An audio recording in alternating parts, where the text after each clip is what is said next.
En el nombre del Padre, y del Hijo, y del Espíritu Santo. Amén. Dios te salve María, llena eres de gracia, el Señor es contigo. Bendita tú eres entre todas las mujeres, bendito es el fruto de tu vientre Jesús. Santa María, Madre de Dios, ruega por nosotros pecadores, ahora y en la hora de nuestra muerte. Amén. En el nombre del Padre, y del Hijo, y del Espíritu Santo. Amén. Por favor, siéntense, mis hermanos.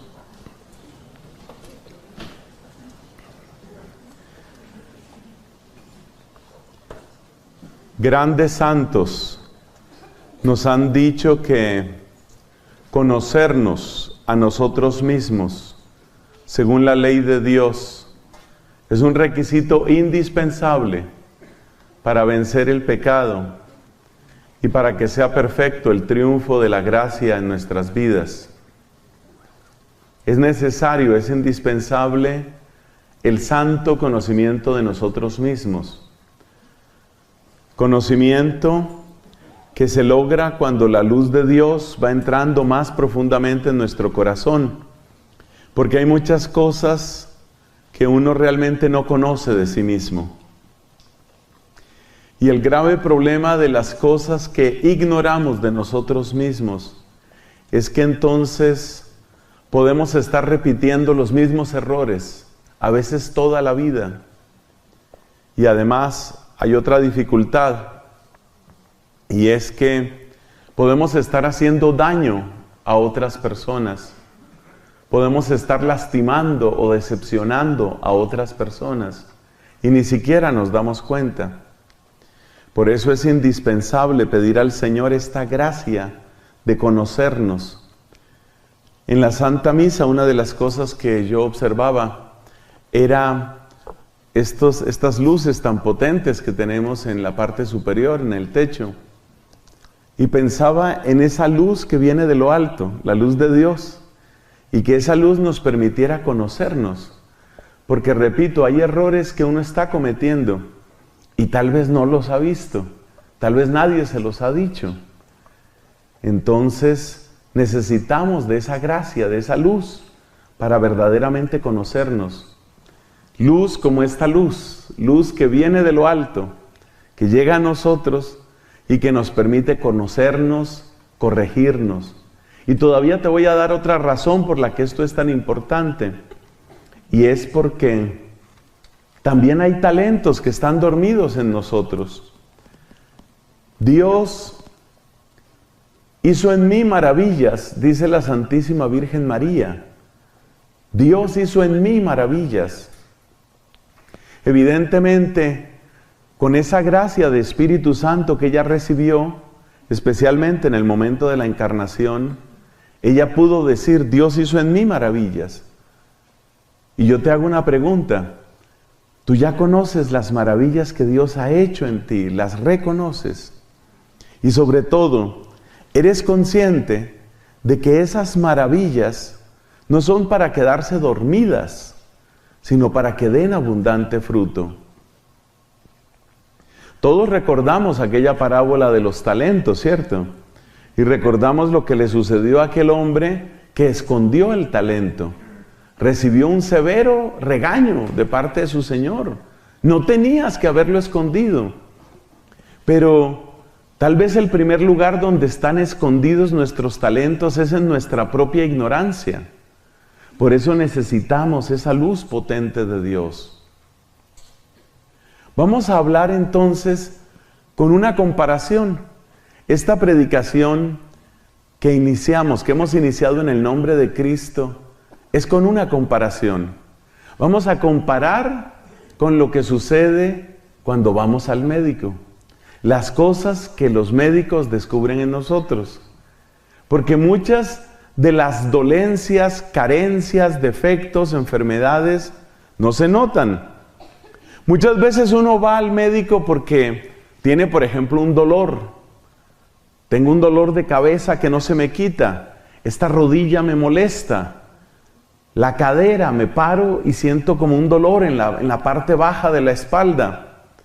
Los dolores son señales que nos indican que algo está mal. Pero cuidado, porque a veces hay cosas que están mal, pero que no hacen ruido, ni producen dolor. Por eso, hoy se aconseja en todas partes que es necesario que nos hagamos chequeos médicos. El chequeo médico, ¿por qué hay que hacerlo?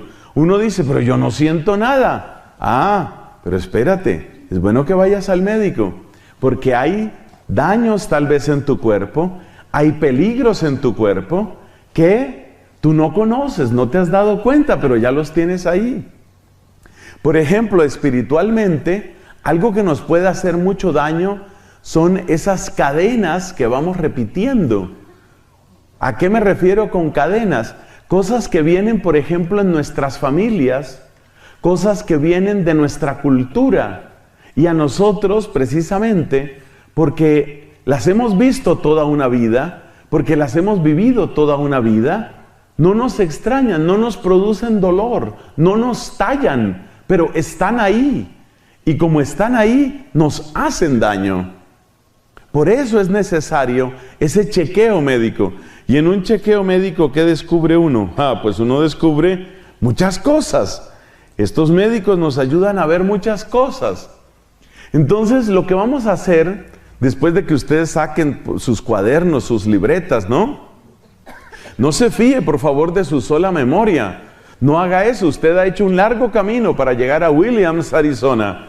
Usted ha hecho un largo camino, usted ha hecho un esfuerzo. Me parece que mi camino fue un poco más largo. Yo tuve que salir Bogotá, Houston, Phoenix, Phoenix, Williams. Entonces yo espero que ya de aquí ya no me llevan para otra parte, que como que ya llegué. Espero que ya llegué. Entonces, como tú has hecho un esfuerzo para llegar aquí, hay que aprovechar al máximo. Me gustó la homilía que nos regaló el Padre Bernardo. Como él decía, Dios tiene preparadas bendiciones. Y la pregunta es, ¿estamos nosotros preparados para bendecirlas? Por eso cada momento de nuestro retiro hay que vivirlo a fondo. Hay que vivirlo con amor, con intensidad, con fe.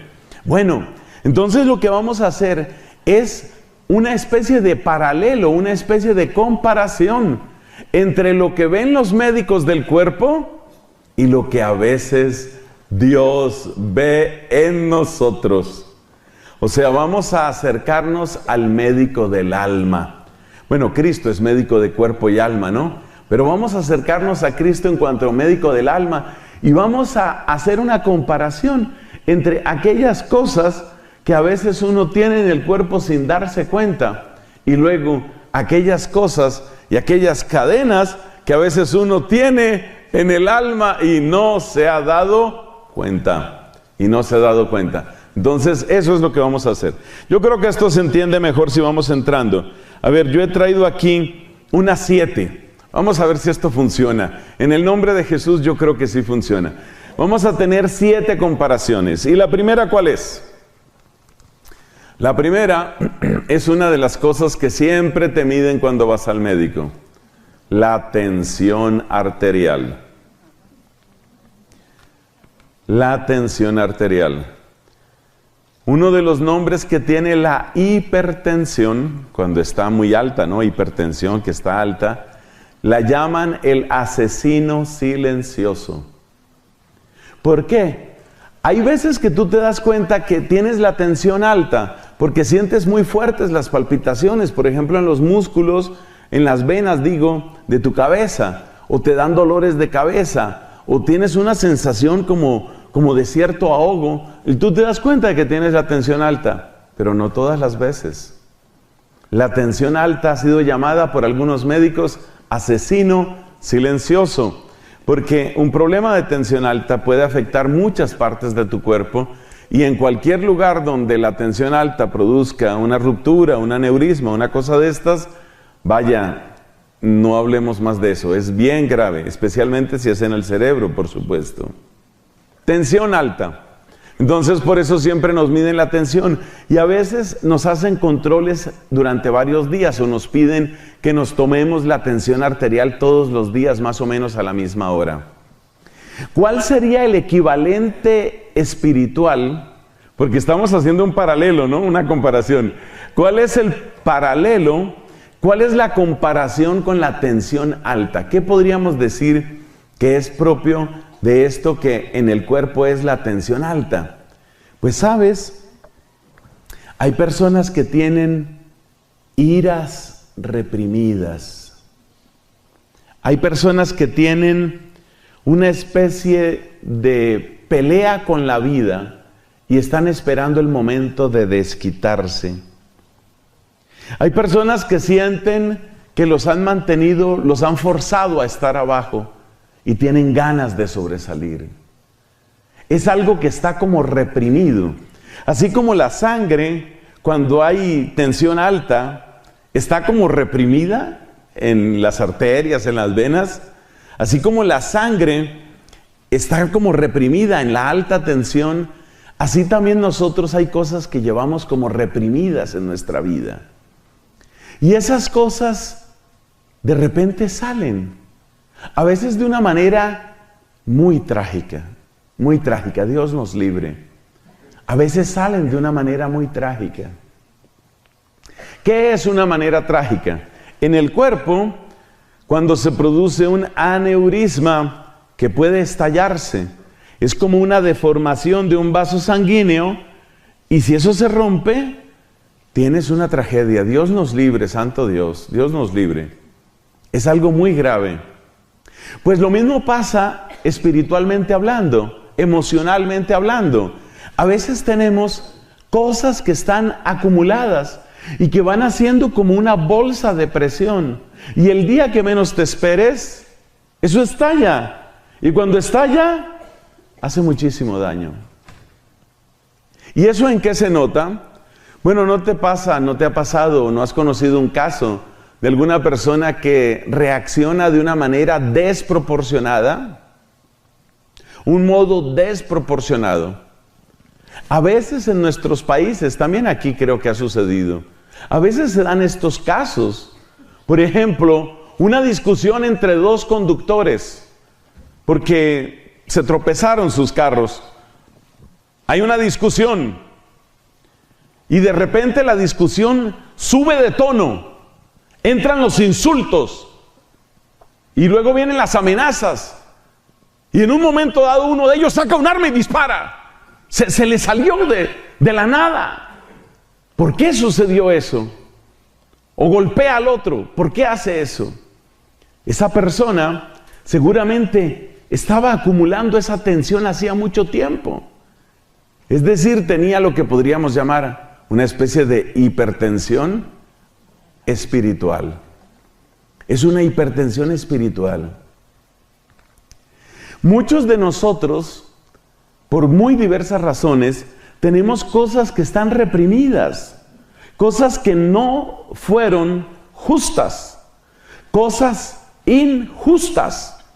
Y esas cosas injustas nos tocó tragarlas, porque no había nada más que hacer, porque no puedo dejar ese trabajo, pero mi jefe me humilla, porque no puedo dejar ese lugar, ese vecindario, pero me fastidia la gente que está ahí porque es ruidosa, porque es sucia, porque es vulgar, y no puedo hacer nada. Me toca aguantarme esto. Mira, cuando uno pasa por esas situaciones difíciles, si uno procesa ese dolor, si uno le da tratamiento a ese dolor a través de una verdadera estabilidad emocional y espiritual, uno crece. Porque las dificultades te hacen crecer. Las personas que han pasado por duras dificultades muchas veces alcanzan una gran madurez. Las dificultades no están hechas para derribarte, sino para hacerte crecer, para hacerte fortalecer. Pero a veces uno no tiene cómo procesar las cosas. Entonces, los dolores, especialmente las injusticias no procesadas,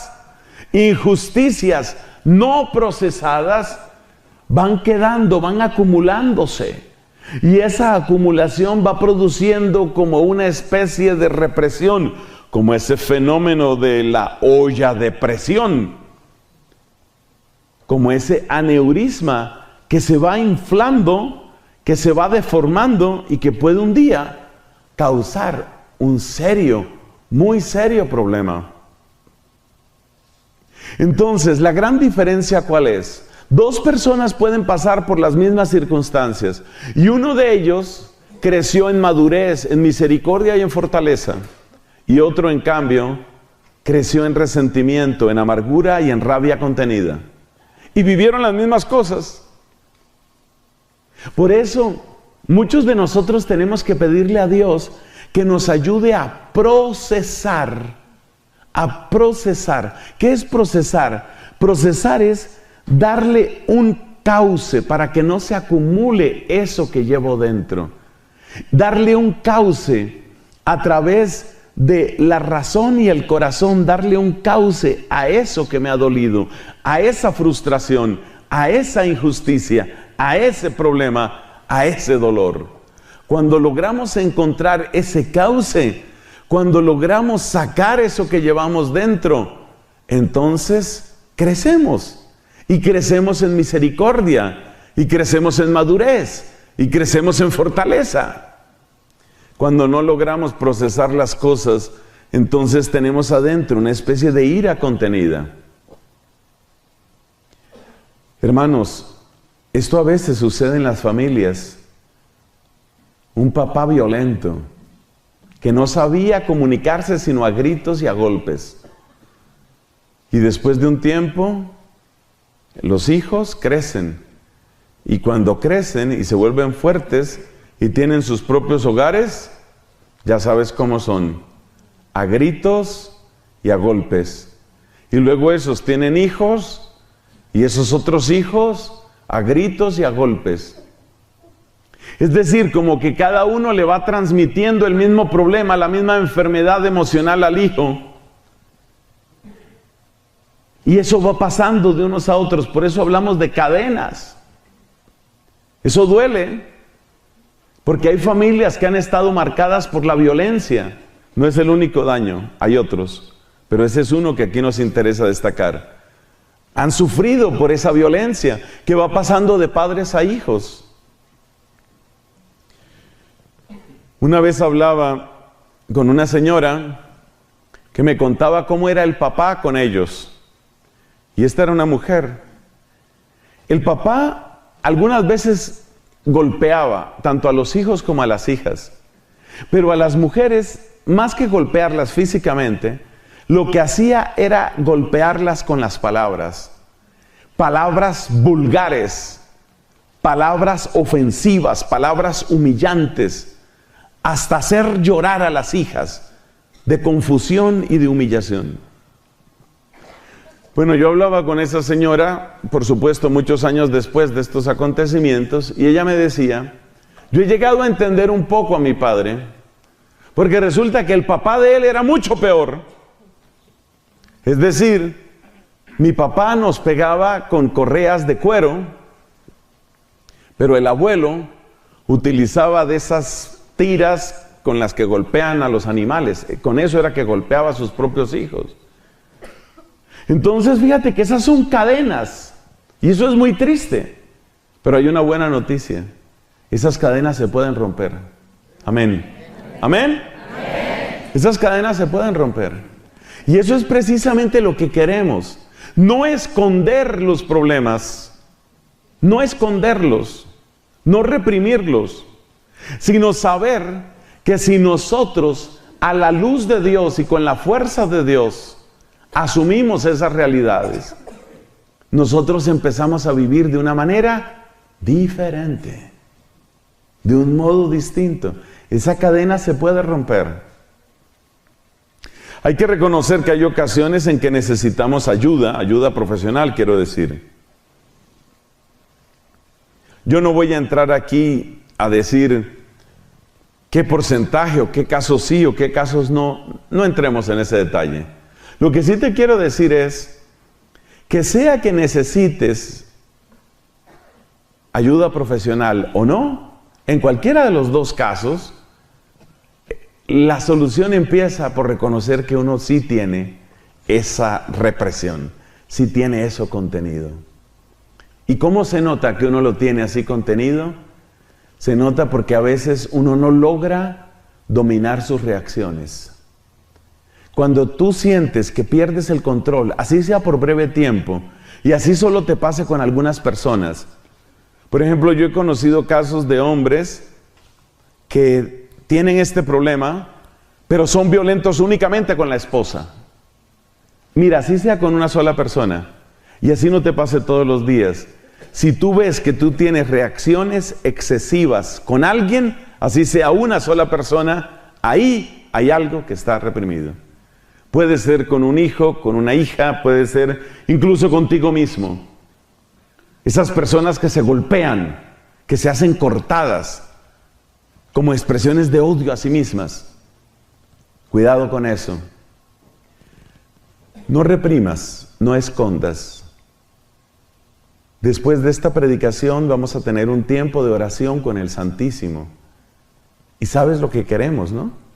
Lo que queremos es que así como Jesús está desnudo y expuesto ante nosotros, así también nosotros desnudemos el corazón y le digamos, esto está dentro de mí. Entonces, ¿cómo hace uno para saber si tiene cosas reprimidas? Una señal es esa. Tienes momentos en que no logras dominarte. No logras. Cuidado con eso. Cuando uno no logra dominarse, a veces golpea, a veces insulta, a veces grita. A veces tiene como la necesidad de castigar al otro. Eso está indicando que hay algo reprimido en ti. Nos ha pasado a muchos seguramente. Pero hay otra señal también. Hay otras personas que canalizan las frustraciones y las injusticias que causan esto que hemos llamado hipertensión espiritual. Hay personas que canalizan eso con un deseo muy grande de ser importantes, con un deseo muy grande de sobresalir. Soy plenamente consciente de que ustedes, la inmensa mayoría o todos ustedes son líderes. Ustedes son servidores y son líderes de grupos de oración. Y ustedes tienen personas a cargo. Y yo les quiero contar algo que nos puede pasar a quienes tenemos esa clase de responsabilidades. Digo, tenemos por esta razón. Porque también nosotros, predicadores, sacerdotes, tenemos ese llamado, esa responsabilidad de liderar. Un buen sacerdote pues tendrá que ser un buen líder. ¿Y sabes lo que a veces le pasa a uno? A veces uno no es persona de explosiones de ira, pero sí es persona que en cierto momento tiene que imponer su opinión. O es persona que tiene que hacer sentir su medio gramo de autoridad que tiene. Es lo que algunas personas llaman micropoderes. ¿Conoces el caso de aquel hombre que él era el portero, ¿no? Portero de un edificio. Bueno, era portero en el edificio. O sea que ¿dónde mandaba él? En 1 metro cuadrado. Ese era su imperio, su metro cuadrado. Entonces, por ejemplo, era un edificio muy grande con muchas oficinas. Entonces, por ejemplo, pues hay gente del edificio que pide que le traigan su comida y entonces llega un mensajero y trae comidas para personas que las han pedido en el edificio. Y entonces entra la persona, llega el señor, el mensajero que viene en una moto, en una motocicleta, te estoy hablando de Colombia, pero creo que igual puede pasar en muchos otros países, llega en una motocicleta, el hombre tiene que entregar no sé cuántos almuerzos o comidas, tiene que entregarlos en 40 minutos, o sea que siempre tiene prisa, llega donde el portero y el portero lo detiene. Sí, ¿qué quiere? Que vengo a traer un pedido. ¿De qué empresa? Su manera de tratar a ese es dura. Él quiere hacer sentir ¿qué? Su metro cuadrado. Quiere hacer sentir su metro cuadrado. O sea, yo mando aquí, metro cuadrado. Yo soy el que manda aquí. Aquí no se deja entrar a nadie sin casco. Quítese el casco primero. Hágase a un lado, hágase a un lado. Dele permiso a la señora que va a entrar. Córrase allá, quítese ese casco. Ahora sí que era lo que quería. ¿Por qué tiene que utilizar ese lenguaje? ¿Por qué tiene que hacerse sentir? ¿Por qué? Es una persona que tiene algo reprimido. Muchas de esas personas, cuando hacen sentir su pedacito de autoridad, su metro cuadrado, a veces no es un metro cuadrado, a veces es una baldosa. Porque hay veces que hacemos sentir nuestra baldosa. Yo mando en esta baldosa. Porque es lo único que tenemos. ¿Tu baldosa cuál es? Tu baldosa puede ser, para ese señor era su portería. Y esa era la felicidad de él. Trancar la gente, detenerla, pedirle el documento. No, ese documento no se lo recibo. Pero es que, no se lo, mire, no insista. O sea, él era el dueño del edificio en ese momento, no insista. Nosotros también podemos hacer valer nuestro metro cuadrado. Cuando ponemos ese lenguaje humillante, cuando maltratamos a las personas, cuando hacemos valer nuestro cargo, nuestro oficio.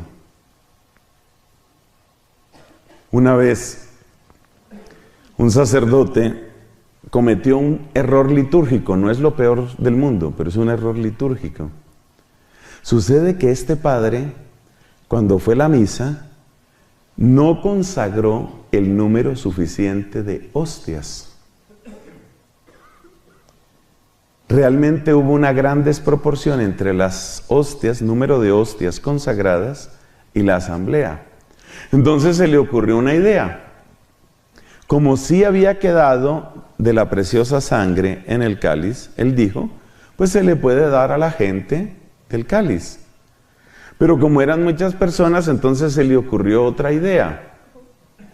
Tomar hostias sin consagrar para humedecer en la sangre del Señor y repartirlo. Para muchas personas esa sería una buena solución. Resulta que eso no es ninguna solución. Porque una hostia sin consagrar es pan. Es pan. Entonces tú estás dando la sangre de Cristo con pan. O sea, igual hubieras podido tomar galletas o hubieras podido tomar tortilla para dar la sangre de Cristo. Y por supuesto que si tú vas a dar la sangre de Cristo con una tortilla, tú dices eso no se debe hacer. Pues es lo mismo, una hostia sin consagrar es como una tortilla, es lo mismo. Bueno, resulta que en esa misa había un laico de esta gente, porque cada vez hay más laicos que están más preparados. El laico se dio cuenta de lo que estaba haciendo el sacerdote, porque lo hizo muy abiertamente. Tráigame unas hostias, por favor. Señora sacristana, tráigame unas hostias allá. Vamos a repartir aquí con la preciosa sangre, a darle a todos. Y este hombre se da cuenta, eso no se hace, eso está mal hecho. Pero esto que te acabo de contar no lo saben muchos sacerdotes, porque este error yo lo he visto cometer a varios sacerdotes. Hasta de buena fe lo hacen, pero está mal hecho, eso no se debe hacer. Te repito, es lo mismo que dar la sangre de Cristo con un pedazo de tortilla, eso no se puede hacer. Terminada la misa, este laico se acerca donde el sacerdote y le dice, Padre, permítame un momento. Yo me di cuenta de lo que usted hizo. Sí, bueno, pero ¿qué pasa? Cuénteme, estoy un poco de afán, explique. El sacerdote siempre está de afán. Explíqueme, ¿qué pasó? Padre, con el debido respeto, eso no es correcto. La sangre del Señor no se puede dar junto con nada distinto. Puede darse con el cuerpo del Señor. O sea, si fueran hostias consagradas, por supuesto que sí. Pero si no son hostias consagradas, es pan. Entonces este hombre empieza a explicarle al sacerdote cosas que el sacerdote debería saber. Y el padre lo oye así como un poco confundido y un poco humillado, porque empieza a darse cuenta que el hombre como que sí tiene razón, ¿no? Entonces yo soy el sacerdote, él es el laico, pero él tiene razón, yo estoy equivocado. Mire, vamos a hacer una cosa. Aquí, ¿quién es el sacerdote? No, pues por supuesto que usted, padre, nadie se lo está... Por eso, ¿quién es el sacerdote? ¿Quién es? ¿Quién es? ¿Qué está haciendo él? Está haciendo valer su metro cuadrado. Son cosas que están reprimidas. Fíjate que la persona que está libre de esas represiones tiene autoridad, pero no tiene que estarla exhibiendo, ni tiene que estarla usando, y sobre todo, jamás maltratará a un pequeñito, a un humilde, a un pobre, jamás lo maltratará usando su autoridad. La autoridad, incluso lo que a veces llamamos el poder en la iglesia, si es que esa terminología se puede utilizar, no es para eso. No es para eso. Entonces, primera enfermedad, hipertensión. ¿Cuáles son los síntomas de hipertensión espiritual? Porque aquí estamos, es por el lado espiritual, claramente, ¿no? Por favor, no tomen esto como que ya fui al médico, ¿no? ¿Cuáles son los síntomas de hipertensión espiritual? Las explosiones incontroladas o es estar haciendo valer lo mío. A ver, ¿aquí quién es? ¿Quién es él? Repita después de mí. Repeat after me. ¿Aquí quién es el sacerdote? Usted. Y entonces,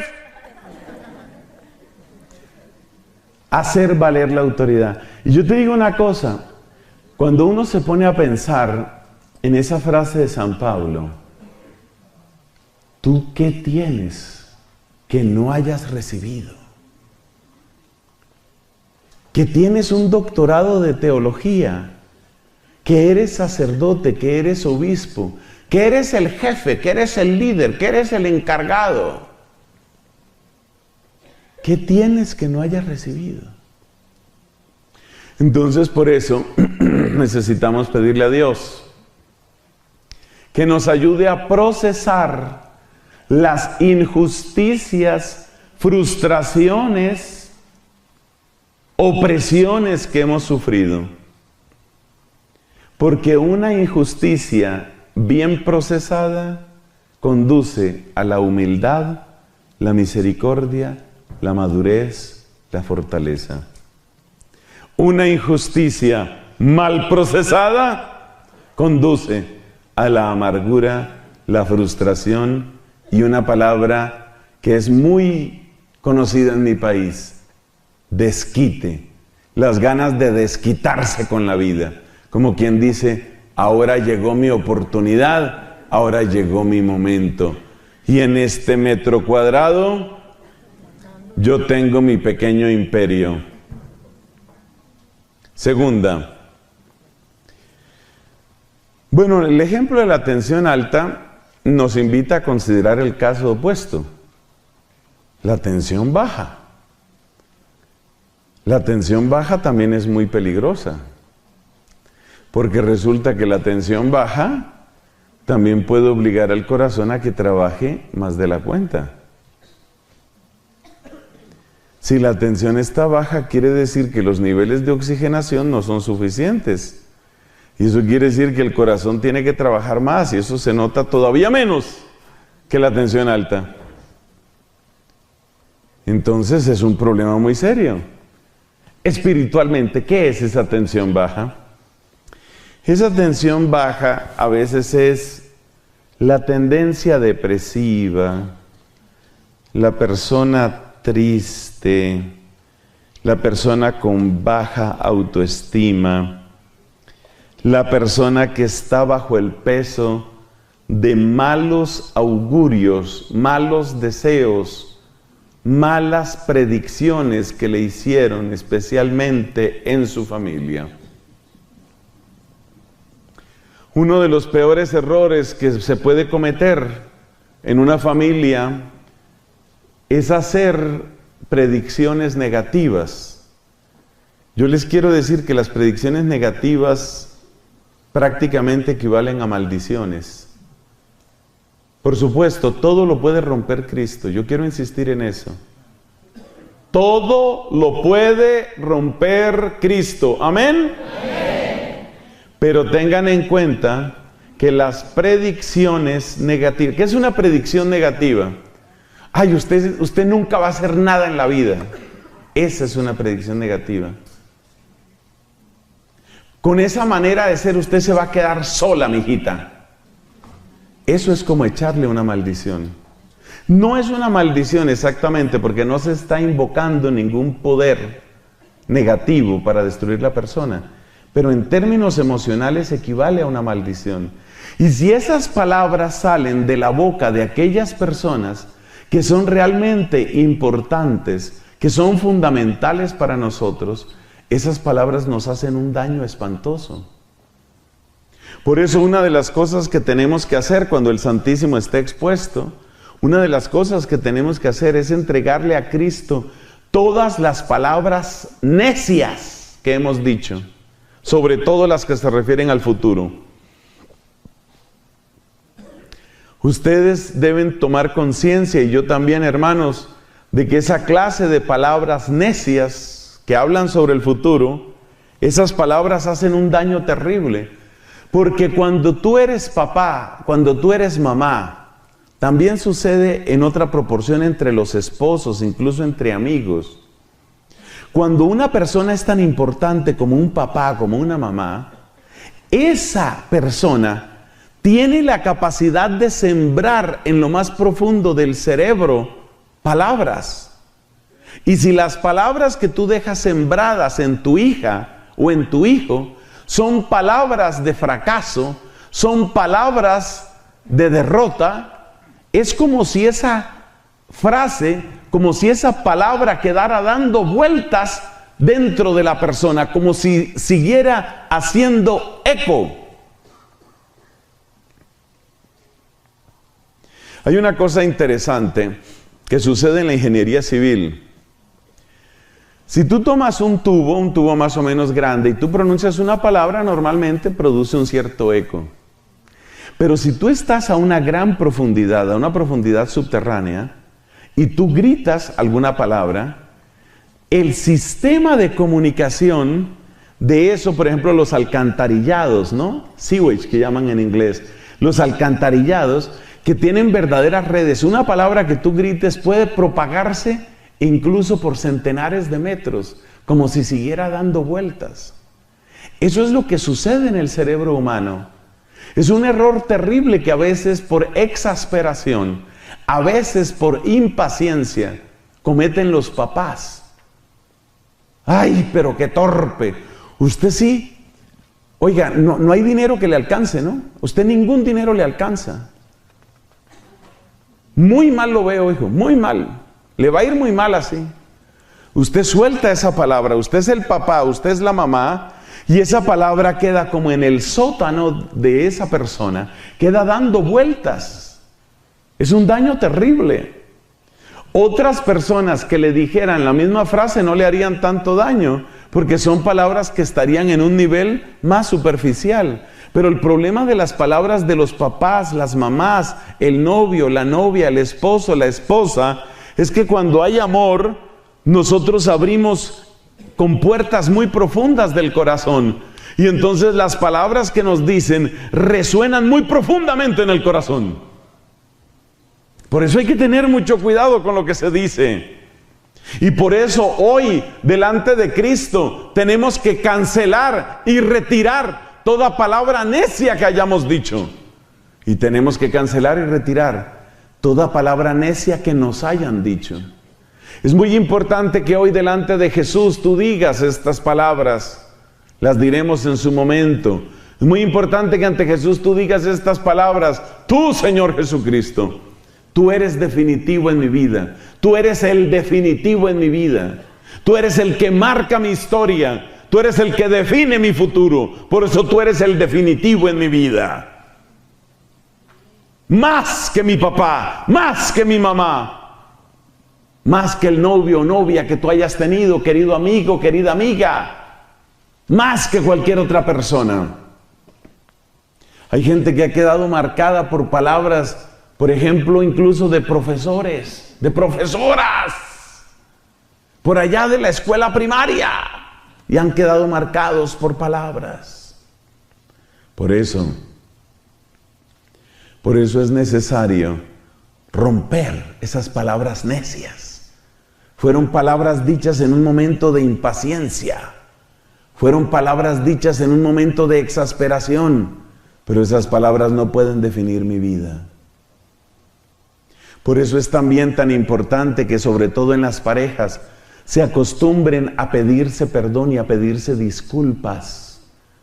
Porque muchas de esas palabras que en un momento tal vez de disgusto, en una pelea conyugal se han dicho, esas palabras quedan dando vueltas. Por razones fisiológicas muy profundas, las mujeres son más afectadas por esto que nosotros los hombres. A ambos nos afecta, pero en la mujer es más profundo, porque el cerebro de la mujer está hiperconectado. El cerebro de la mujer tiene mayor cantidad de conexiones interhemisféricas y eso tiene una mayor repercusión. Por eso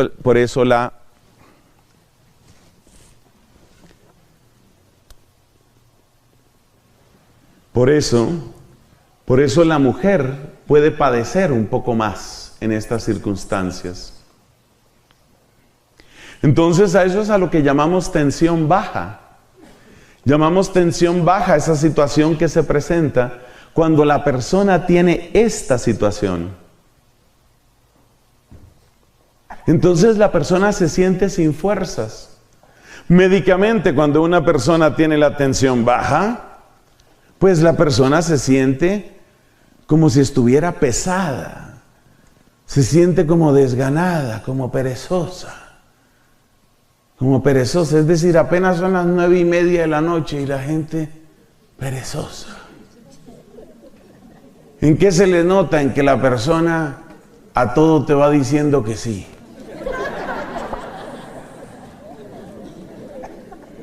Persona cansada, un cansancio permanente, una somnolencia.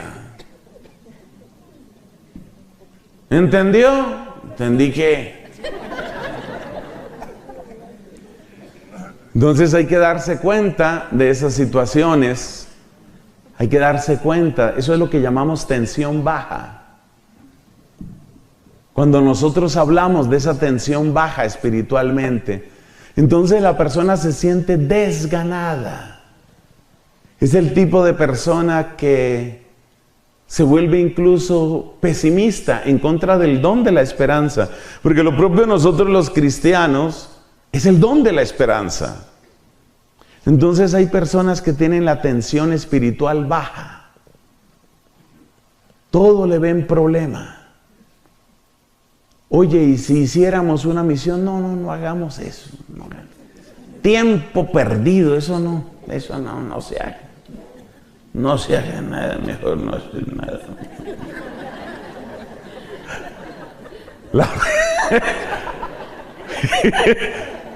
La persona tiene tensión espiritual baja. No quiere emprender nada. La santidad, vamos tras la santidad. Entonces un amigo que sufría de esto, una vez me pregunta, padre,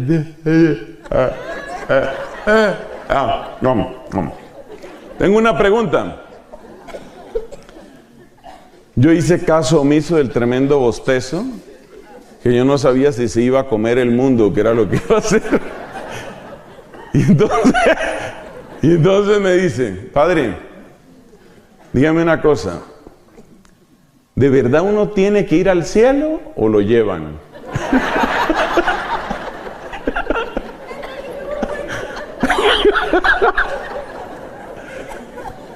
¿Ves? ¿Qué ayuda para la tensión espiritual baja? Una cosa que ayuda, si es un hombre, por ejemplo, es una esposa que tenga codos puntudos.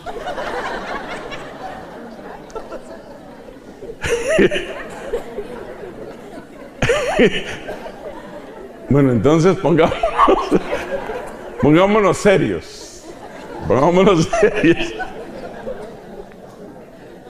No, lo que ayuda es muy sencillo. Mira, lo que ayuda es reconocer una cosa.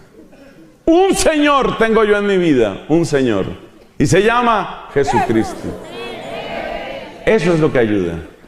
Por encima de cualquier palabra que me hayan dicho, por encima de cualquier mal presagio, por encima de las bajas expectativas que tenía mi mamá conmigo, por encima de las palabras de derrota que dijo mi papá, por encima de los fracasos que yo haya padecido, un solo Señor tiene mi vida. Eso es lo que te rescata de la tensión baja. Tercero, el tercero también tiene que ver especialmente con las damas. No me miren así. Se llama osteoporosis. La realidad de la vida es que la osteoporosis afecta más a las mujeres que a los hombres. Y la realidad de la vida es que eso es así porque el metabolismo del calcio es distinto en la mujer que en el hombre, especialmente después de la menopausia.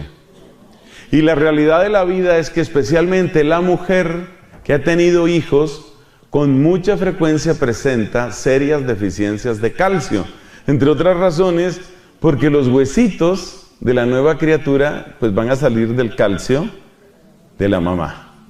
Entonces por eso tantas veces se les recuerda a las mujeres: necesitas calcio, cuidado con el calcio, por eso. Bueno, todos sabemos lo que es la osteoporosis, el nombre lo indica, ¿no? Es como tener huesos porosos, así se puede acordar uno, como tener huesos porosos, es decir, huesos que fácilmente se pueden quebrar. ¿Qué es la osteoporosis espiritual? La osteoporosis espiritual se manifiesta como fragilidad. Esa persona que se entusiasma, tú te acuerdas la parábola del sembrador, ¿no? Dice Jesús que había unos que recibieron la palabra con mucha alegría. Llegó la palabra, bravo, la palabra. Al otro día, no sé si la palabra será para mí, no sé. ¿Ve? Es una persona inestable, es una persona frágil. No te puedes apoyar mucho en esa persona. Esa persona asiste a un retiro espiritual.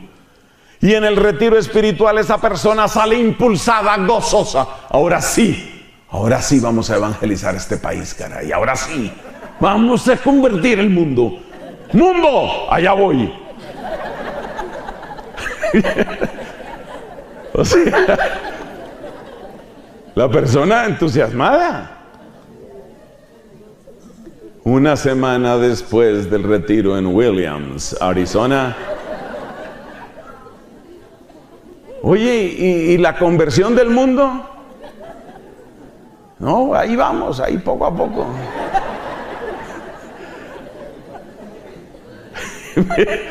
¿Ve usted? Entonces hay inestabilidad, hay fragilidad. Y es lo mismo que pasa cuando los huesos están porosos. Dios nos guarde, ¿no? ¿Por qué? Porque cuando los huesos están muy porosos, tú no puedes fiarte de esos huesos. Se te pueden quebrar, en serio se te pueden quebrar. En casos graves, casi cualquier cosa ocasiona una fractura. Es muy peligroso. Y lo más triste y lo más doloroso de la osteoporosis es que no se va a presentar en los huesos, o no se presenta en los casos más graves, en los huesos que son fáciles de enyesar o de fijar. Piensa tú, y que Dios nos libre, piensa tú un problema de cadera, por ejemplo. Piensa tú un problema de pubis, eso es una cosa muy complicada, un problema de coxis. Son problemas muy serios. Y ahí se refleja la osteoporosis, por supuesto.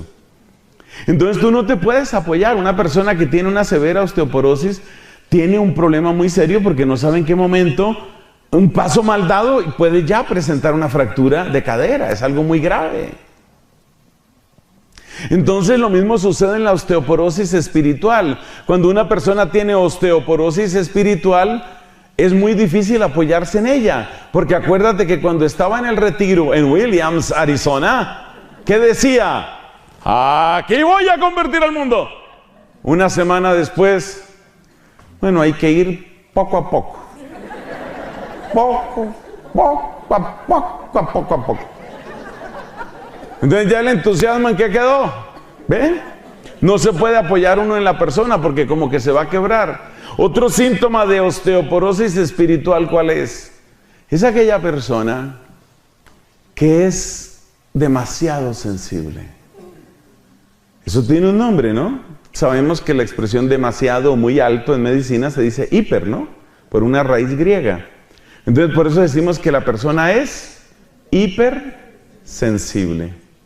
Son esas personas que sí quieren la conversión del mundo. Yo quiero que las multitudes se vuelvan hacia Cristo. Todo el mundo hacia Jesucristo. ¿Usted por qué me mira así? ¿Qué? ¿Ahora qué pasó? ¿Qué? ¿Ah? ¿Es un problema que tenemos? De la persona hipersensible, y la señora se preocupó. La persona hipersensible es como persona con osteoporosis. Tiene grandes deseos de hacer grandes cosas, pero apenas se presenta la primera dificultad, ya se quebró. Se rajó, como dicen en buena parte de México, lindo y querido, ya se rajó. Entonces, fíjate, ¿qué le pasa? Tiene osteoporosis espiritual. Pero hay tantas cosas por hacer, sí, pero es que no sé. Antes en el grupo había como otro ambiente, pero ahora va uno y no sé. Uno como que mira y no sé, como que me miran. No sé.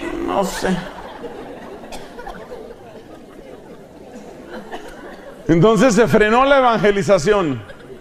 ¿Por qué se frenó la evangelización? Finalmente no sé. No sé por qué se frenó, pero básicamente ¿por qué?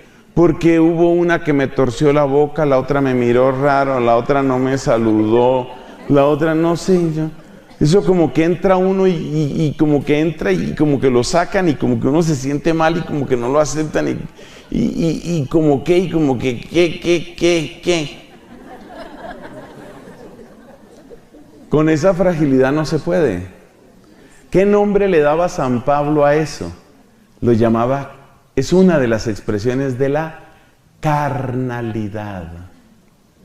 Demasiada carne. Porque tú sabes que la carne es sensible, ¿no? La carne es sensible. Mucho frío, mucho calor. Ahora no me van a decir las señoras que otra vez les estoy hablando a ellas, pero hay unos seres humanos que son así. Pásame la chamarra que tengo mucho frío. Se la pone un minuto después, ¡ay, qué calor!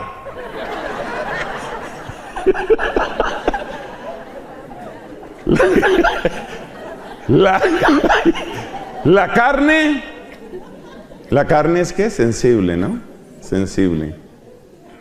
Entonces San Pablo llamaba eso carnalidad. Y resulta que hay una cosa que hay que tener clara.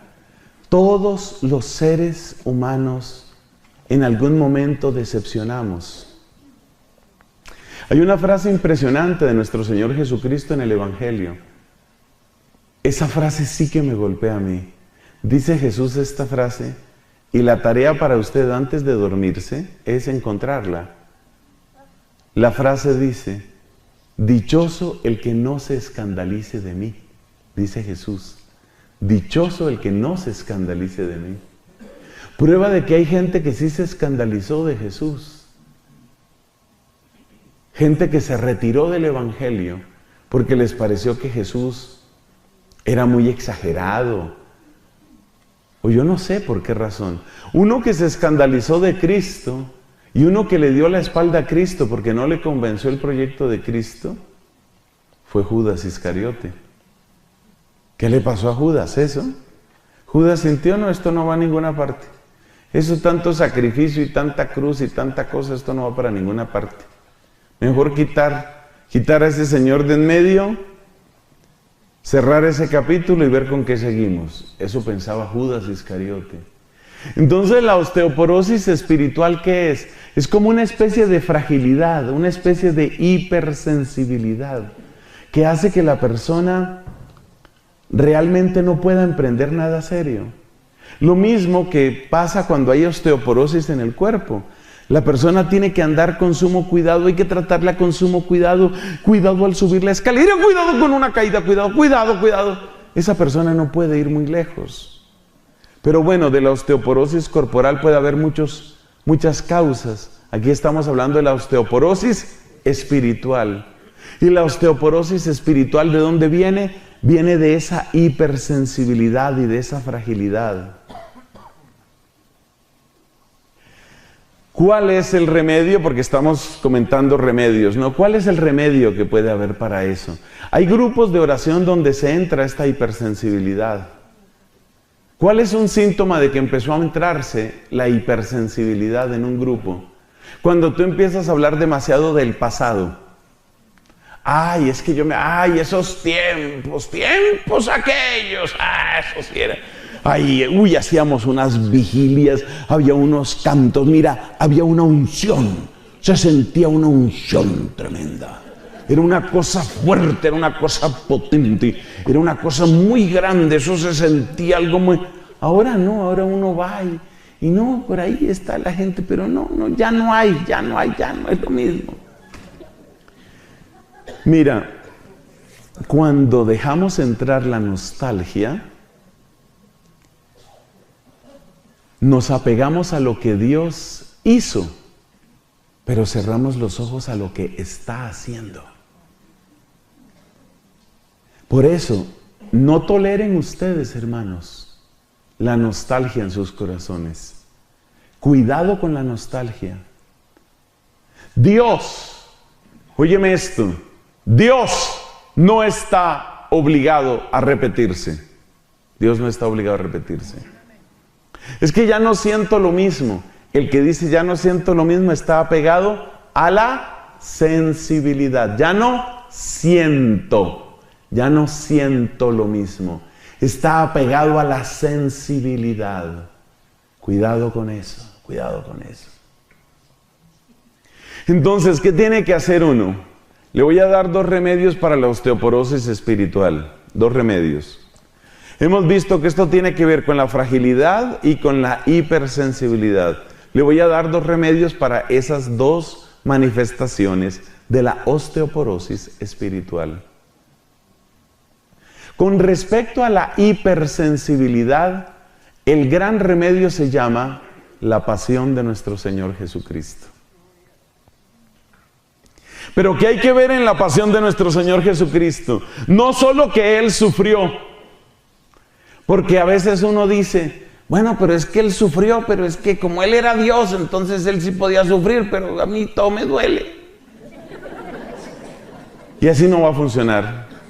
Mira, es mirar la pasión de Cristo y darse cuenta, como dice la gran doctora de la iglesia Santa Catalina de Siena, el fuego de amor que había en Él, por el cual pasó por encima del oprobio y la ignominia de la cruz.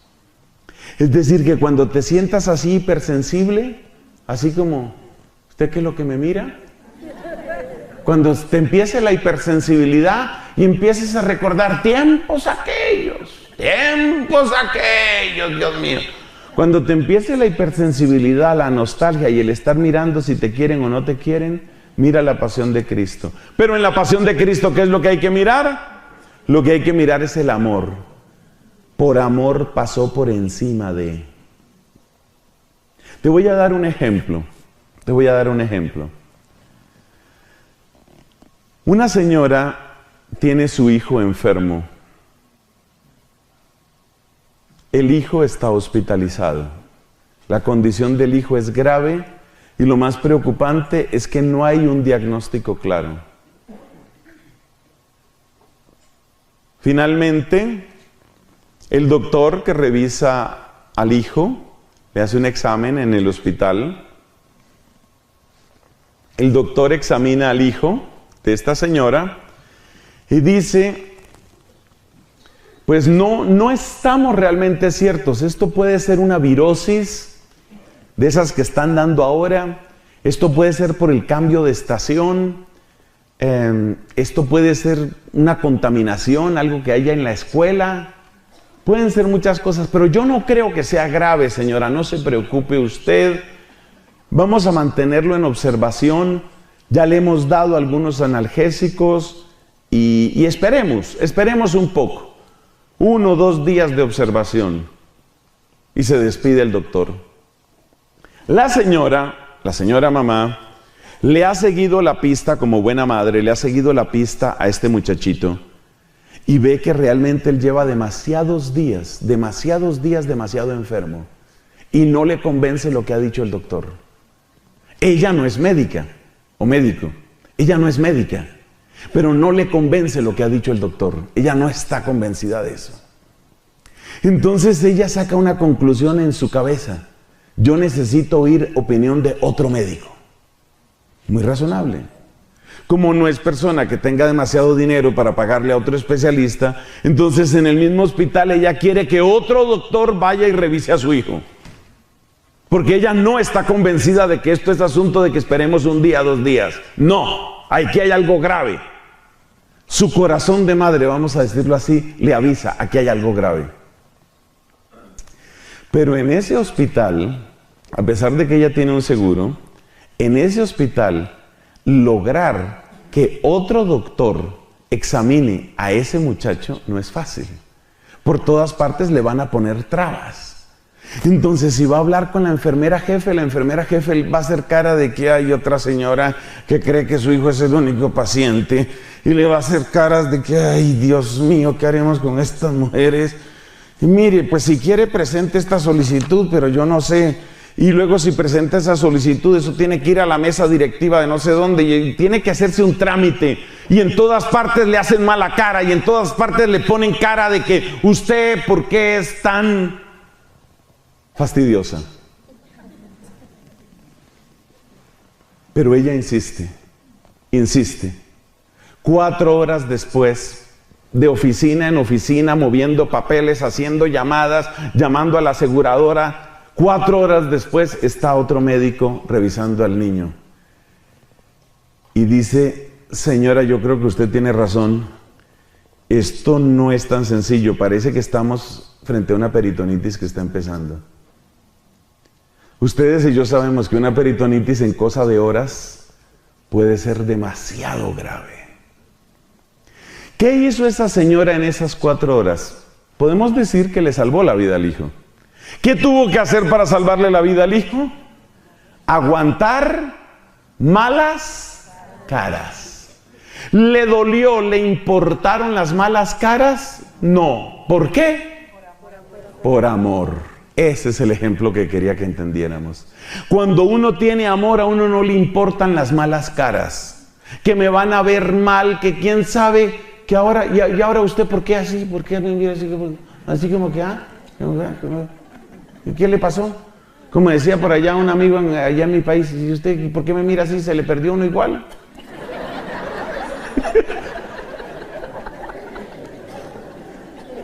Cuando uno empieza a fijarse en que si me miraron, en que no me miraron, en que no me quieren, en que...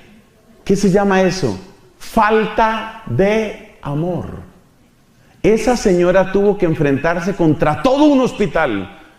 De la enfermera jefe en adelante, y la miraban con cara de que, ay, esta será, si será como loca, ¿qué hacemos con ella? ¿Será que ya llamamos a security? Porque aquí para todo llaman a security. ¿Será que ya llamamos a security o qué hacemos con ella? No, pues toca darle trámite a esto. Un momento, señora. Ay, caramba. Y siempre con esa cara de impaciencia. ¿Pero a ella le importó eso? No. Porque tenía ¿qué? Amor. Mira, cuando uno está enamorado de la gloria de Dios y cuando uno está enamorado de las almas, esas cosas que me miraron mal, que hubo problema, que no sé si les caigo bien, que es que antes sí era bonito, ay Dios mío, ¿qué se va a poner uno con eso? Mirar la pasión de Cristo y descubrir en la pasión de Cristo amor. Esa es la clave. Esa es la clave, ver ese amor, beber de ese amor. Y para vencer la fragilidad, ¿qué se necesita para vencer esa fragilidad? Pues haz este propósito hoy delante del Santísimo. De hoy en adelante, soy esclavo de Cristo, no esclavo de mi entusiasmo. Escriba esa frase que le conviene. Soy esclavo de Cristo, no esclavo de mi entusiasmo. La evangelización no puede depender de con qué pie me levanté. La evangelización no puede depender de si tengo muchas o pocas ganas. Y usted no bostece. La evangelización no puede depender de esas cosas. ¿Cómo firmaba Pablo sus cartas? Paulos, dulos, tu Christu. Pablo, esclavo de Cristo. Yo soy esclavo de Cristo. María Santísima decía, yo soy dulé tu Kyriou, la esclava del Señor. Yo soy esclavo de Dios, soy esclavo de Cristo, yo no soy esclavo de mi entusiasmo. Cuarto, no se preocupen que después de esta charla viene el desayuno. Cuarto, arteriosclerosis. ¿Qué es la arteriosclerosis? Es una disminución significativa en el diámetro de las arterias, como lo indica el nombre. Disminución en el diámetro y endurecimiento de las paredes arteriales, con gravísimo peligro de obstrucción por un émbolo, obstrucción en la arteria o ruptura del vaso por ese endurecimiento, cristalización del tejido vascular. Esa es la arteriosclerosis. La arteriosclerosis no se nota. La arteriosclerosis está detrás de la mayor parte de los infartos. Resulta que hay unas arterias que alimentan de sangre al corazón, son llamadas arterias coronarias. Las arterias coronarias se van tapando en algunas circunstancias. Eso depende en buena parte de cómo nos alimentamos. Misericordia tenga Dios de nosotros. Entonces, la arteriosclerosis supone que se va achicando el diámetro como acumulación de sedimento, que va achicando el diámetro de la arteria y que va cristalizando su tejido. ¿Qué es la arteriosclerosis espiritual? Es la acumulación de basura en tu alma. ¿Y de qué basura me está hablando, Padre? Mira, estamos hablando de acumulación de basura, no acumulación de veneno. Veneno se llama el pecado mortal, porque se llama veneno porque mata. El pecado mortal es veneno. Entonces, ¿el pecado venial qué es? Basura. La mediocridad consentida y repetida es la basura que se va acumulando en las arterias, no de tu cuerpo, sino de tu alma. La basura. El pecado venial repetido y consentido, la mediocridad consentida y repetida, esa es la basura que se va acumulando y que hace que cada vez circule menos en tu espíritu el poder de la sangre de Cristo. El corazón de la iglesia es nuestro Señor Jesucristo. De Él sale toda la fuerza, de Él viene toda la sangre. Pero esa sangre a veces no circula adecuadamente por nosotros porque tenemos arteriosclerosis. Y la arteriosclerosis espiritual, ¿qué es? Acumulación de basura. ¿Y qué es la acumulación de basura? Acumulación del pecado venial. Claro, mucho más grave es el pecado mortal. El pecado mortal es como acumular veneno en las venas. Obviamente eso te va a matar inmediatamente. Por eso se llama pecado mortal.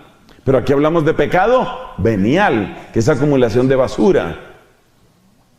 La arteriosclerosis se caracteriza por el aplazamiento de una conversión real. Cosas que tal vez no son lo más grave del mundo. Tal vez no son lo más grave del mundo, pero tú sabes que ya deberías sacarlas de tu vida. Y sin embargo no las sacas y vas aplazando, aplazando, aplazando. Eso produce arteriosclerosis espiritual. Muchas veces se trata de defectos, malos hábitos. Muchas veces se trata de respetos humanos. ¿A qué llamamos respeto humano? Llamamos respeto humano a aquel comportamiento que tiene trazas de cobardía, por el cual nosotros nos abstenemos de presentar con claridad nuestro testimonio, tratando de quedar bien con las otras personas. Ese es el respeto humano. Y la arteriosclerosis produce respeto humano. Yo trato de que no se den cuenta los demás. Trato de ocultar, escondo lo mío. Esto nos pasa a todos, hombres y mujeres, pero esta vez somos más los hombres los que caemos en esto. Porque todavía hay muchas personas que tienen la idea de que la religión y la piedad son para las mujeres. Y como la religión y la piedad son para las mujeres, entonces hay hombres que sienten que son menos hombres si muestran su piedad, si muestran que aman a Dios, si muestran que se confiesan, si muestran que rezan, que adoran. No son todos, por supuesto, pero es un pecado que con mucha frecuencia se encuentra en algunos hombres, sobre todo cuando están empezando su camino espiritual. ¿Cómo se lucha contra la arteriosclerosis espiritual? Pues es necesario sacar la basura. ¿Y qué es necesario? ¿Y qué significa sacar la basura? Significa un compromiso renovado con nuestro Señor Jesucristo para seguir adelante en el camino que habíamos emprendido y que es santo. Ese era el número ¿qué? 4. Número 5, la miopía. Yo tengo una historia sobre la miopía, mira. Como te puedes dar cuenta, yo utilizo gafas.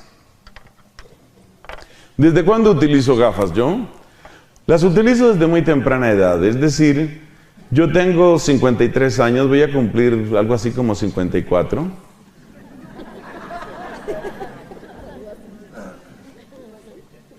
Hace 40 años yo utilizo gafas.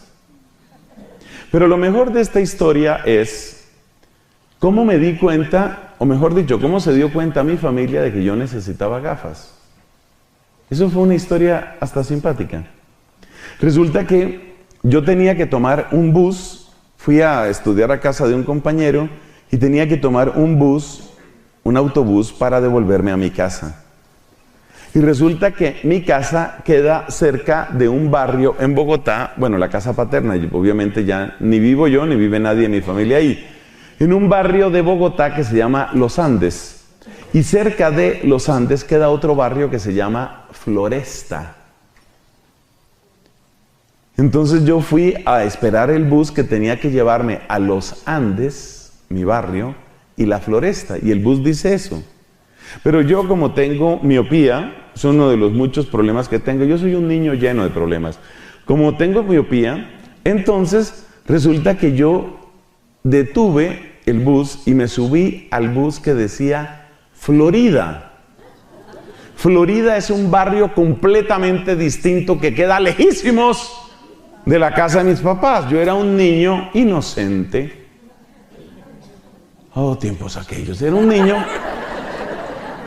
Ese niño se subió al autobús que decía Florida y resulta que yo necesitaba el bus que tenía que decir Floresta.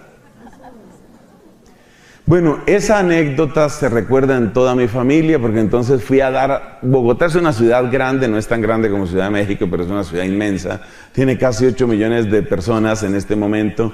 En ese tiempo debía tener unos 4 millones o algo así, o 5, no sé. Y yo fui a dar a un rincón, pero por allá, yo no sé qué parte de Bogotá. Allá tuvo que ir mi mamá, pobrecita mi madre, tuvo que ir mi madre allá a rescatarme porque yo no sabía ni cómo devolverme. En ese momento, mis papás se dieron cuenta de que yo tenía miopía. Me hicieron examinar los ojos y efectivamente yo tenía miopía. Pero ¿sabes qué es lo chistoso de esto? Yo no sabía que tenía miopía, porque yo pensaba que así era como se veía y que así veía todo el mundo. El día que me pusieron mis primeras gafas, ese día me pongo mis gafas. Se ve distinto. Lo que quiero destacar es que uno no se da cuenta de cuántas cosas no ve, porque uno es miope. ¿Y qué es la miopía? La miopía espiritual, ¿qué es? Es el apego a lo inmediato. Lo inmediato es lo que está cerquita, ¿no? ¿Qué es la miopía espiritual? Es el apego al pequeño mundo. ¿Y cuál es tu pequeño mundo? Todos tenemos un pequeño mundo y el mundo grande. ¿Tu pequeño mundo cuál es? Pues tu pequeño mundo son tus amigos, tu familia, tus hijos, tus nietecitos, esa sobrina que está enfermita, ese hijo que tiene problemas en el matrimonio, además una cuñada que parece que le encontraron cáncer. Eso es importante, eso es bello. Eso es bello y hay que darle importancia al mundo pequeñito. El mundo pequeñito es importante, pero el problema está en que uno se quede solamente en el mundo pequeñito. Entonces hay personas que en el grupo de oración, todos hemos conocido a esas personas. Bueno, hagamos unas peticiones a nuestro Señor. Señor, te pido por Fifi. La gente se mira así un poco. Tú sabes las alegrías que esa perrita nos ha traído. Señor, sana esa cojera de Fifi.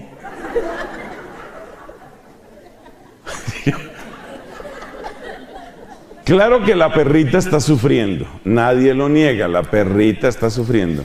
Claro que es muy triste ver a la perrita sufriendo, claro que sí. Pero tú te pones a pensar, frente a tantas necesidades que hay sobre el planeta Tierra, frente a tantas necesidades de la iglesia, frente a tantas necesidades del mundo, yo desde ayer estoy rezando. No digo que todo el tiempo, pero estas últimas 24 horas he rezado varias veces por ese atentado espantoso en Nueva Zelanda. Para los que no sepan, una persona con una actitud de venganza contra los musulmanes asesinó, masacró 49 personas en un par de mezquitas, por lo menos en una creo, en Christchurch, que es una de las ciudades principales de Nueva Zelanda. 49 personas mató. Así como al estilo de esos tiroteos que tristemente se presentan también en este país. Entonces yo sé que tú tienes tu mundo pequeñito, pero quedarte solo en tu mundo pequeñito, mi nietecito, la perrita y el gatico, y mi casa, y además lo que nosotros sufrimos, y yo quiero estar bien con mi esposo, y además mi hijo que, no sé, tiene una tos rara. Yo te entiendo que te preocupes por tu mundo pequeño. Está bien eso. Santo Tomás de Aquino dice, es normal que nosotros desarrollemos un amor más grande por aquellos que están en nuestro mundo pequeño. Eso es normal. Pero no te quedes solo ahí. Porque ¿quién va a evangelizar? Yo me pongo a pensar, cuando yo miro servidores, por un momento te voy a poner de ejemplo, Obed. Obed, nos conocemos hace poco, ustedes saben quién es, su papel, su servicio que está prestando. Obed es un padre de familia, es un esposo, tiene hijos. Y gracias a él y a muchas otras personas, no solo a él, pero gracias a él y muchas otras personas tenemos este retiro. O sea que él está en su mundo pequeño, pero está también en este mundo grande. O sea, él no se cierra solamente a su mundo pequeño. Eso es lo que quiero decir con esto. Cuando uno es miope, uno solo existe, a uno espiritualmente solo le interesa que lo mío todo funcione, que lo mío todo esté limpio, bonito, todos contentos, todo agradable. Gracias, gracias Señor, porque me permites vivir de una manera en la que no me importa el resto del mundo. Gracias Señor. ¿Qué tal esa oración? Es una oración blasfema, por supuesto, pero esa es la oración de la miopía espiritual. Gracias Señor porque mi mundo me permite estar tan descansado que no me tengo que cansar con tanto problema que hay tanta cosa tan rara que hay hoy. Cuidado con el mundo pequeño. Eso se llama miopía. ¿Cuál es la solución? Hoy hay buenas soluciones y muchas tienen que ver con un fenómeno que se llama Internet. Hay buenos portales católicos de noticias, buenos. Y hay buenas personas para seguir con noticias, por ejemplo, en Twitter. Si te gusta Twitter, No solamente para ver ahora qué se le ocurrió al presidente Donald Trump, sino para ver muchas otras cosas. Mira, ver esa clase de noticias, eso te hace bien. Ver lo que están sufriendo otros, lo que están viviendo otros, lo que están intentando otros. Sal de tu mundo pequeño. Ábrete al mundo grande. Porque Cristo entregó su vida por muchos, por muchos, por muchísimos. Y porque Cristo quiere que su evangelio llegue hasta el confín de la tierra.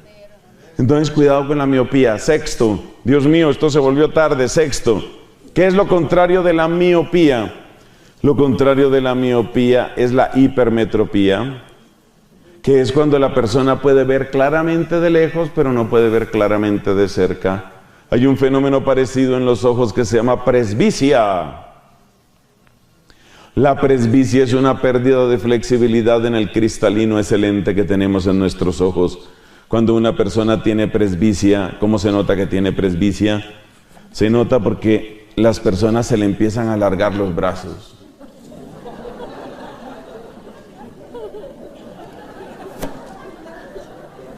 Esa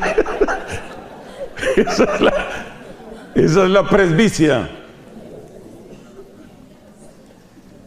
¿En qué consiste la presbicia espiritual? Respuesta. Presbicia espiritual es exactamente lo contrario del fenómeno de la miopía espiritual. El miope espiritual solo está pendiente de que mi pequeño mundo todo funcione. A ver, que los cojines no se percudan, que Fifi esté contenta, que mi nieto sea el primero de la clase, que todo me salga bien, que mi casa sea una tacita de plata, que yo pueda vivir tan contento que no me importe nada. Esa es la miopía espiritual. ¿Y la presbicia espiritual qué es? Esas son aquellas personas que están muy preocupadas por evangelizar el mundo, pero maltratan a los que tienen en casa. Y eso tampoco puede ser. Ese es otro desequilibrio. Y eso también pasa a veces en los líderes. Yo he conocido a lo largo de mi vida, que ya les dije que tengo 53, pero no sé cuál es la edad que sigue. A lo largo de mi larga vida, yo he conocido ya 3 casos que me han dolido mucho. De grandes líderes, bueno, líderes, vamos a decir, notables, dentro de la renovación carismática. Y buenos predicadores acabaron separándose de la esposa. ¿Por qué? Por eso. Porque está muy bien que tú te preocupes de las maravillas de la evangelización del mundo, pero un momento, tus hijos te necesitan, tu esposa te necesita. Y hubo otro caso que conocí de un líder que era un gran predicador, de los mejores predicadores laicos que yo he conocido. Y resulta que en alguna ocasión tuve que hospedarme en la casa de él. Esto sucedió en otro país, no en este. Para que no empiecen ustedes a hacer especulaciones. Bueno, me tocó hospedarme en la casa de este gran líder carismático, gran predicador. Llegamos tarde a la casa de él. A esa hora, ellos tenían empleada doméstica. A esa hora la empleada ya estaba acostada, cosa que era perfectamente explicable porque era tarde. Bueno, este hombre, no les miento, prácticamente a gritos hace levantar a la señora que les trabaja para que caliente alguna cosa, para que podamos comer, para lo que sea. Sin llegar al acoso laboral, realmente una persona muy maltratadora y muy humillante con la empleada del servicio. Pero tú vieras los sermones que da ese hombre sobre la caridad. Eso es una belleza. Amor, amemos, importante que todos nos amemos. Bastante, que amemos bastante. Pero luego, en la casa, otra cosa. Cuidado con eso, eso se llama presbicia. Por eso es muy importante que nosotros también nos revisemos en eso. Es muy peligroso cuando uno empieza a cambiar el lenguaje. Cuando uno tiene un lenguaje para afuera y otro lenguaje adentro. Muy peligroso. La última, señoras y señores, llegamos a la última. La última es un poquito más sutil, pero es que me ha gustado mucho. Como ustedes saben, hay distintos tipos de diabetes. Hay una que se llama la diabetes 2. ¿La diabetes 2 en qué consiste o por dónde empieza? La diabetes 2 empieza por un síntoma que se llama resistencia a la insulina. Así que permítanme una pequeña explicación sobre qué es lo que hace la insulina en nuestro cuerpo. Espero hacerla correctamente porque yo médico no soy. Espero hacerla bien.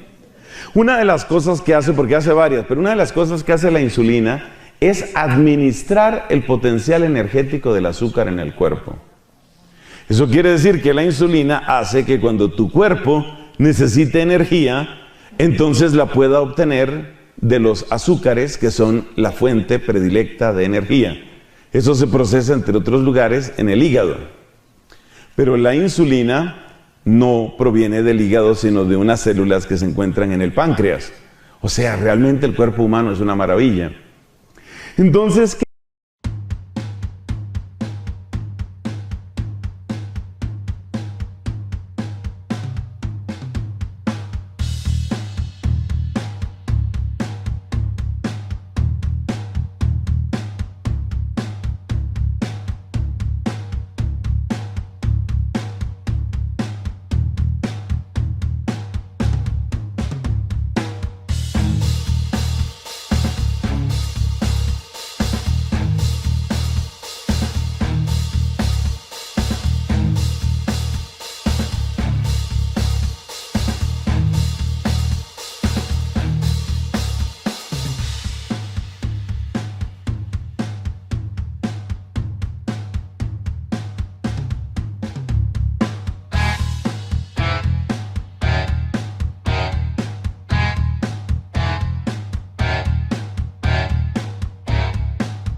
pasa? Que la insulina es la que administra el potencial energético del azúcar en el cuerpo. Vamos a ponerlo de esa manera.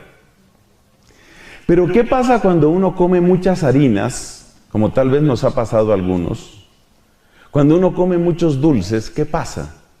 Que se acumula tanta azúcar que cuando la insulina manda la orden para que se procese ese azúcar y produzca energía, el cuerpo no está demandando, no está necesitando esa energía, y la orden que da la insulina para neutralizar ese azúcar o para procesar ese azúcar se pierde. Con el paso del tiempo, el cuerpo se vuelve resistente a la insulina. ¿Eso qué quiere decir? Eso quiere decir que tu cuerpo cada vez está produciendo más insulina para tratar de procesar el exceso de azúcar, pero como no logra procesar el exceso de azúcar, tu mismo cuerpo se vuelve resistente a la insulina. Está como muy complicado eso. Pero ¿sabes lo que pasa? Que ¿por qué es grave la resistencia a la insulina? Porque tú en un momento dado puedes tener muchísima energía en tu cuerpo en forma de enlaces de azúcar y sin embargo no tienes cómo sacar esa energía de ahí y te sigues sintiendo pesado, cansado, somnoliento, incluso con necesidad de más dulce para tratar de producir esa energía. Entonces, por supuesto, la adquisición, la ingesta de ese dulce adicional, lo único que hace es empeorar tu situación. Este ciclo destructivo conduce a algo que se llama diabetes. Ese tipo de diabetes se llama diabetes 2. Espero haberlo explicado correctamente. Bueno, ¿y eso qué tiene que ver? Ahora sí está, las otras eran como más fáciles. Y ahora, ¿cómo es la diabetes espiritual? ¡Dios mío!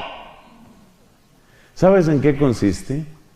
Consiste en que las fuentes de energía ya no te funcionan.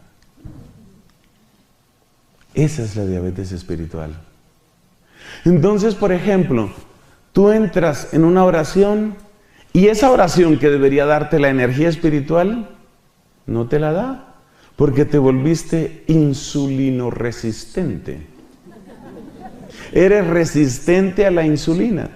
¿La insulina qué es? La fuerza espiritual que Dios te quiere dar. ¿Cómo te da fuerza espiritual Dios? En la oración, en la adoración, en los sacramentos, en el retiro espiritual.